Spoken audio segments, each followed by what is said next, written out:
അസ്സലാമു അലൈക്കും വറഹ്മത്തുള്ളാഹി വബറകാതുഹു. നമ്മൾ പാമ്പുമായി ബന്ധപ്പെട്ട വിഷയത്തിൽ ഒരുപാട് വ്യാഖ്യാനങ്ങൾ പറഞ്ഞിട്ടുണ്ട്. പാമ്പിനെ സ്വപ്നം കണ്ടാൽ, പാമ്പിനെ വീട്ടിൻ്റെ ഉള്ളിൽ സ്വപ്നം കണ്ടാൽ, കറുത്ത നിറത്തിലുള്ള പാമ്പിനെ കണ്ടാൽ, മഞ്ഞ നിറത്തിലുള്ള പാമ്പിനെ സ്വപ്നത്തിൽ കണ്ടാൽ, ചത്ത പാമ്പിനെ സ്വപ്നത്തിൽ കണ്ടാൽ, ഇതിനൊക്കെ വ്യത്യസ്തമായ വ്യാഖ്യാനങ്ങളാണ് പാമ്പുമായി ബന്ധപ്പെട്ട വിഷയത്തിൽ. ഇന്ന് മൂർഖൻ പാമ്പിനെ സ്വപ്നം കണ്ടാൽ, അങ്ങനൊക്കെ ഒരുപാട് വ്യാഖ്യാനങ്ങൾ പറഞ്ഞിട്ടുണ്ട് നമ്മൾ.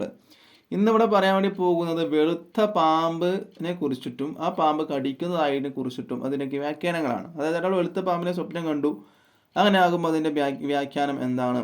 വെളുത്ത പാമ്പ് കടിക്കുന്നതായിട്ട് സ്വപ്നം കണ്ടു, അങ്ങനെ ആകുമ്പോൾ അതിൻ്റെ വ്യാഖ്യാനം എന്താണ് എന്നുള്ളതാണ് നമ്മൾ ഇന്ന് ചർച്ച ചെയ്യാൻ വേണ്ടി പോകുന്നത്. ഇനി പാമ്പ് നിറം മാറുമ്പോൾ വ്യാഖ്യാനം മാറുമെന്ന് ഞാൻ പറഞ്ഞല്ലോ. മഹാനായ ഷെയ്ഖ് ഇമാം നാബൽസി എന്നവർ അവിടുത്തെ ഒരു കിതാബിൽ പറയുകയാണ്, ഒരാൾ വെളുത്ത പാമ്പിനെ സ്വപ്നം കണ്ടാൽ അതിൻ്റെ വ്യാഖ്യാനം ബലഹീനമായ ശത്രു ഉണ്ട് എന്നാണ്.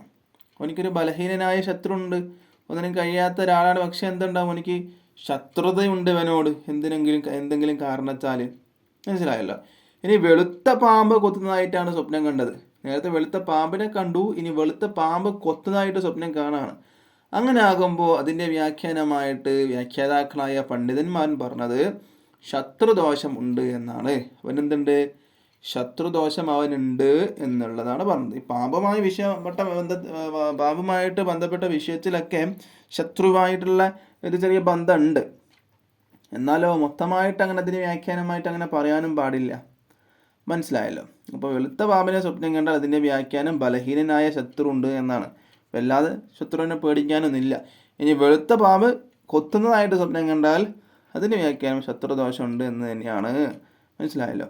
അപ്പോൾ വീഡിയോ ഇഷ്ടപ്പെട്ടാൽ ലൈക്ക് ചെയ്യുക, ഷെയർ ചെയ്യുക. ഇതുപോലത്തെ വീഡിയോസ് ദിനവും ലഭിക്കാനായി ചാനൽ മറക്കാതെ സബ്സ്ക്രൈബ് ചെയ്യുക. ഇൻഷാ അല്ലാഹ് വീണ്ടും കാണാം. അല്ലാഹു സുബ്ഹാനഹു വ തആല അതിന് തൗഫീഖ് നൽകട്ടെ.